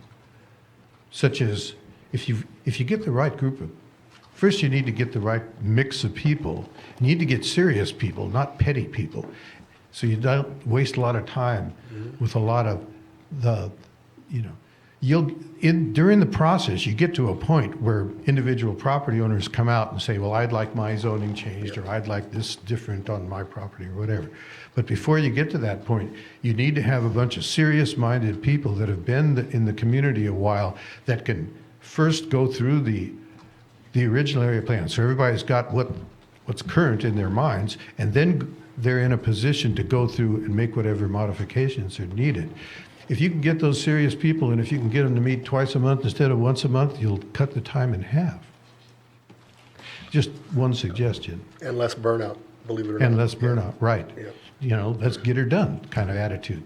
So anyway, I'm really glad that you're talking about this. And Lower Lake, like I said last time, it's got moss growing on it. It's only 30 years old. I mean, after all, it could vote. Anyway, thank you for doing that. Good. And we will definitely And take I you wanna up. sign up for the committee. All right, sign them up.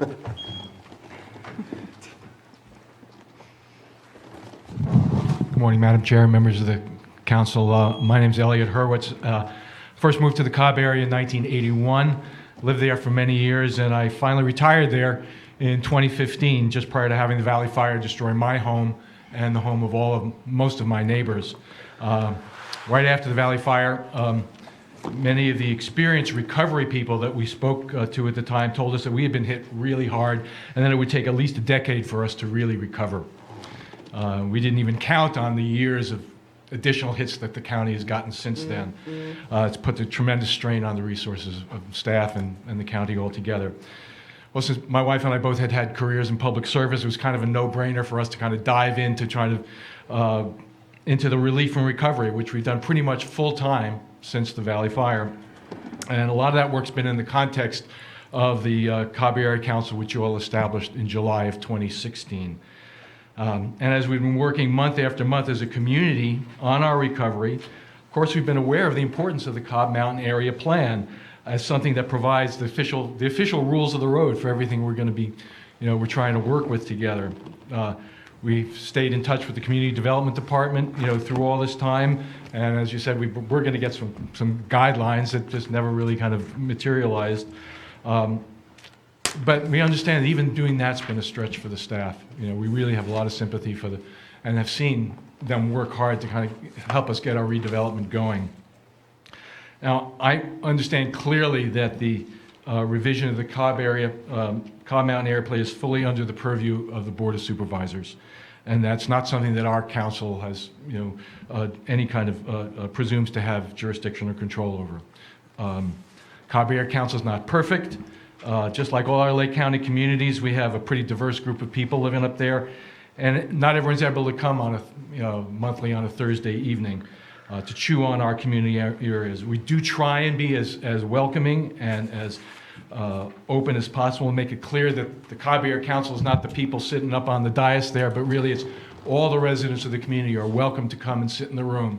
So we have an ongoing process, and we've been meeting every month since that time. And generally, it's a pretty cordial and useful process. We have local business owners, we have representatives of multi-generational families who've been active participants, folks who grew up in the community, connections to the local school. So while we are not perfect, we have a group of folks with talent, interest, time to participate in the revision of the community plan. And we really welcome your kicking all this off, and we hope to play an active role in that. Thank you. Thank you. Is there any further public comment? See no movement, then I'll bring it back to the board. For myself, I would like to see a focused area plan updates. But also, I think it would be, because we are here, because of the formula stores, what would it take to do an overlay for our formula stores? It's going to require a zoning ordinance amendment, but if I do have a consensus to bring that back, Please. I would be happy to do that. It's just going to take me some time to do the research on it. Is there anything Thank you. further than So, Supervisor Sabatier? So sorry. Thank you. I get where Supervisor Brown is coming from, and I think that the balancing act here is capacity of staff. So I would like to suggest that we should be able to do our own area plan for Lower Lake internally. We have the funding. Let's move forward on that. And whatever is possible to be done by Supervisor Brown within his community without the use of staff time, let's let him know what can be done. And then let's go ahead and seek some grant funding to see if we can outsource so we can get 2 plans. I mean, if we can get these updated faster, we all win from that happening. But I want to make sure that it doesn't slow down the process of the Lower Lake area plan being done. Let's make sure we focus properly on getting one at a time, but let's see if we can expand and get some help from the outside, as well as the volunteerism from Supervisor Brown that he's offering right now, and the work from within the community. I don't know what that is, and I don't know what the capability is for the type of information you require for an updated area plan. But if we can figure that out, and there is some things we can do without the use of staff time, because right now I want to make sure staff time focuses on Lower Lake to get the oldest plan updated and then moving on to the next. But if there's opportunities for grants, then I would love to send that in the direction of the next plan, and that would be the Cobb area plan. That's what I would like to say. Let's see what we can do so we can make that happen. But we don't have grant funding already in place for the Lower Lake Run. Aren't we talking about applying for grant funding? That's what he said. Well, I said, No, I you think said you already have it. internally, we should be able to Yeah. afford to do the Lower Lake. With or without the grants, yeah. And so let's make that happen. Yeah. And then let's see what additional resources we can bring into this county so that we can see, can we attempt to do 2 at a time? Which is the one that's we'll probably be applying for in November, right? Because if you look at the whole list, which if we get all the way to, let's say, all the way to Rivieras, which is at least 10 plus years older. Typically, you want your plans to be about 10 years old. it's going to take 5, 6, 7 years just to get to that point if we go at the pace that we're saying that we can go at. We need to go faster than that pace. Let's attempt to do more, but let's make sure that that attempt doesn't slow down the process, at least for the one. That's what, I think that's where my concern would be, if we take on more, we're not gonna be focused, But and it's again, gonna slow down. let's attempt to get the grant funding to pay for number 2. Let's see if we can contract out. Let's see what we can use from within the community and the volunteerism. Let's make sure we focus the resources we have on Lower Lake. Let's gain more resources and utilize whatever we can to start number 2. And if we're successful in getting 2 of those done within a year and a half, then we know that we can also do this again for another 2. And it's going to get things done faster. I just think that we should always attempt to get more done without sacrificing what we know we can do right now. And there's some possible resources out there, and that's what I would like to, that's the direction I would like the board to move forward with. Anita? Your board may want to consider discussing or having staff come back to you with an outline of what they can do immediately, as you were saying, what's going to need grant funding, how volunteers can most effectively be used, how contractors could be used, given that there are limitations on the use of all of these things, and still the need for community development to coordinate all of this for the general public. So I don't know if, it won't stymie anyone's efforts, but it may help create a framework. Right. Supervisor Simon, did you? No, I'd agree with that. I would agree with that Supervisor Crandall? suggestion. I was just going to add that I'm glad that this is happening. The other thing is I don't want to ensure that, because I have 3 town halls, and I'm not saying that I want them to work on this, but to have an open discussion about it at each of my town place halls. to start it, Is that okay? I mean, I could just ensure that way they get the grease rolling, so when it is time, it could cut into that 12 to 16 months. So I could let them know, look, once we start having the discussions about the stores or whatever, I'll say, look, area plan, here it is. Let's look through it. Let's have a special meetings and discuss this on our own about it and invite people. And that way, it's not taking staff time, but it's taking their time. And then when it comes our time on the list to get there, we're ready, and hopefully it can take less than 6 to 12 months or whatever. Well, and certainly there's a difference between an individual board member having volunteers and your board appointing an actual area plan committee. And the difference obviously shows up in the Brown Act for one of many considerations. However, using volunteers to, which I think is what everyone's been talking about, to be able to clarify the wants and goals and community ethnicity of a particular area are all very good ways to have volunteers work. In other words, what do they want their community to look like?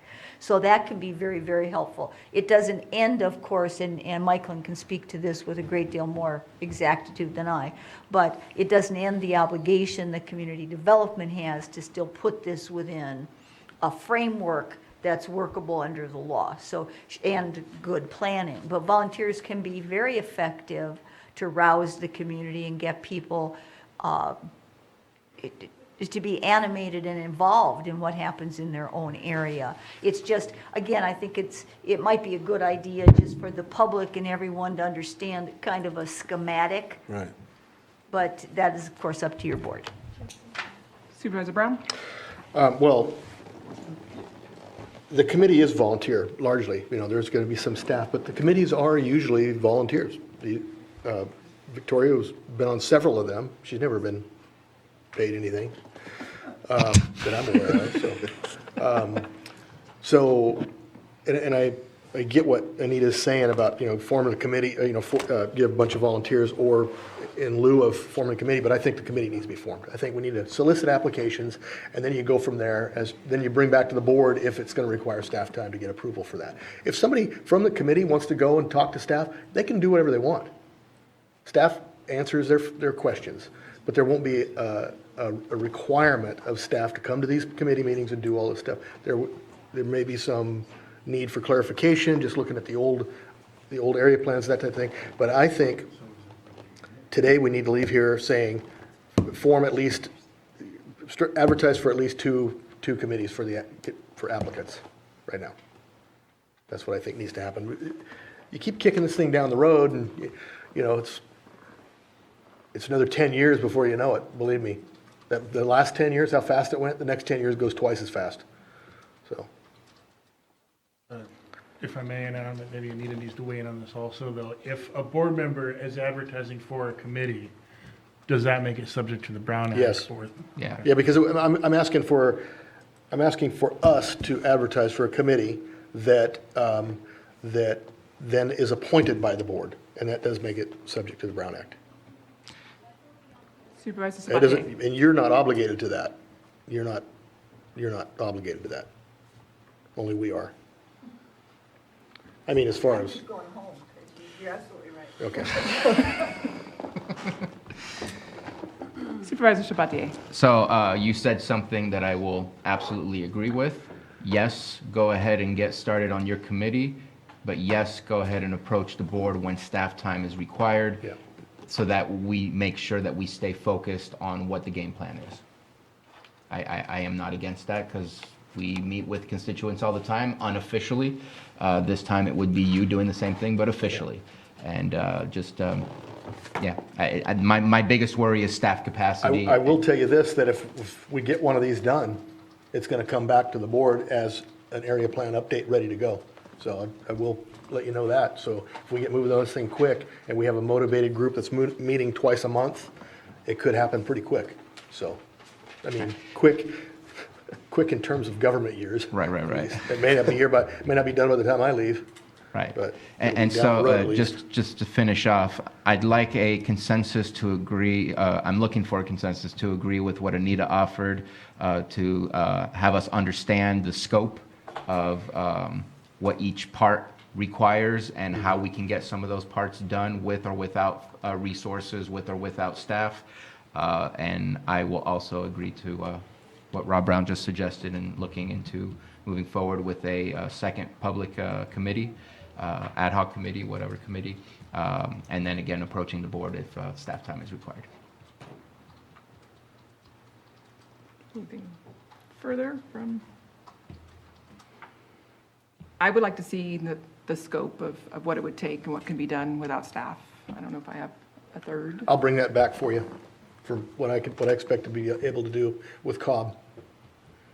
And as far as, Lower Lake goes, like I said from the beginning, Lower Lake's the oldest one. I'd like to see if we can concentrate on that. There's an opportunity to add Cobb into there. I'd just like that to be brought back to us and see the proposal, how that could work. I would absolutely say if we could do both of the oldest ones, I think that's just the best way to start. But I would really defer to community development, bringing that back and saying, this is how we would think to accomplish this. So I would definitely support 88 and 89, Lower Lake and Cobb, area plans being updated. Move to approve. Do you Moving have- forward with the area plan update for Lower Lake and Cobb, and I'll bring back Cobb after I meet with a few of the Cobb folks to lay out a timeline or a process line on that, working with staff just for that purpose, just to give us what we did in the last one, and I'll bring that back to the board. So you're going to bring back a timeline for Cobb, and staff's going to bring us Process a timeline yeah. for Lower Lake? Staff can do that. I mean, I get that. That's what, Do we have consensus? Yeah. Yes. okay. I definitely want to get Lower Lake started.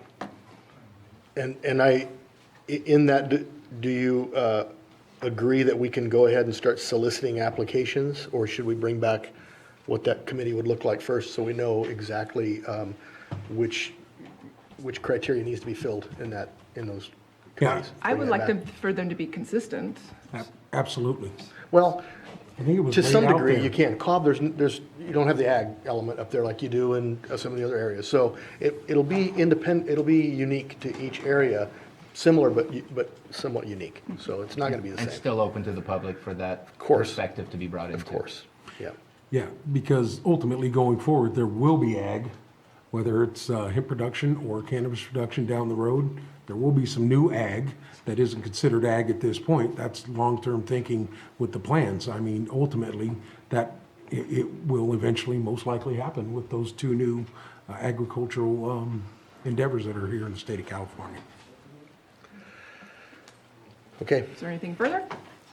I think staff has direction. Okay. And with that, I think we have completed all open session items. I believe so. Correct? Yes. Well, then we will go to our closed session items, and before that, I will read the items. 8.1, public employee evaluations, air pollution control officer. 8.2, conference of legal counsel, existing litigation pursuant to Government Code Section 54956.9D1, County of Lake et al. Versus PG&E et al. 8.3, public employee appointment pursuant to Government Code Section 54957B, appoint a public health officer. 8.4, conference with legal negotiator, chief negotiator M. Long, county negotiator C. Hutchinson, and B. employee organization LCSMA. And with that, we'll go into closed session.